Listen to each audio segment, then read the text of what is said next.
ഈ നാടിനെ നയിക്കുന്ന വേദിയിലിരിക്കുന്ന മന്ത്രിമാർ, MLA മാർ, MP മാർ, മറ്റ് വിശിഷ്ട വ്യക്തികൾ, എല്ലാവർക്കും ഒറ്റവാക്കിൽ വിനയം നിറഞ്ഞ നമസ്കാരം. ഇവിടെ കൂടിയിരിക്കുന്ന ജനങ്ങൾക്കും നമസ്കാരം. ഇപ്പോൾ പ്രസംഗത്തിന് ഏറ്റവും നീളം കുറയ്ക്കുന്നവർക്ക് നല്ല കൈയടി കിട്ടുന്നതായിട്ടൊരു ട്രെൻഡ് ഞാൻ മനസ്സിലാക്കി അവിടെ ഇരുന്നുകൊണ്ട്. അതുകൊണ്ട് സുദീർഘമായി സംസാരിക്കുന്നില്ല.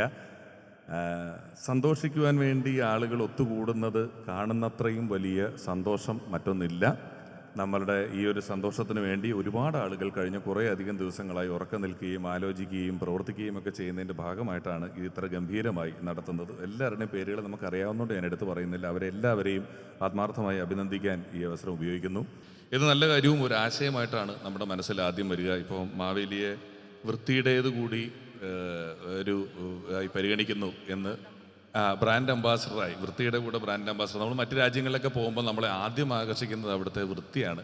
അങ്ങനെയൊക്കെയുള്ള ഏറ്റവും പുതിയ തരത്തിലുള്ള ആശയങ്ങൾ കേൾക്കുന്നത് തന്നെ വലിയ സന്തോഷമാണ്. അതെല്ലാം ഏതർത്ഥത്തിലാണ് ഉദ്ദേശിച്ചത് അതുപോലെ പൂർണ്ണമായി എത്തട്ടെ എന്ന് ആത്മാർത്ഥമായി ആശംസിക്കുന്നു.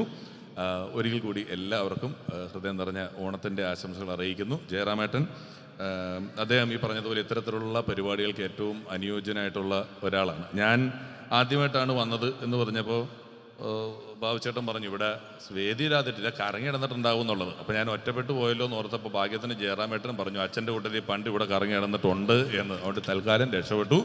ഇനി ഒട്ടും തെറിപ്പിക്കുന്നില്ല. ഒരിക്കൽ കൂടി ഏവർക്കും ഓണാശംസകൾ. ഈ ഒരു പരിപാടിയിലേക്ക് ക്ഷണിച്ച നല്ലവരായ സംഘാടക സമിതി അംഗങ്ങളോടും സർക്കാരിനോടുമുള്ള നന്ദി അറിയിച്ചുകൊണ്ട് നിർത്തുന്നു. നന്ദി.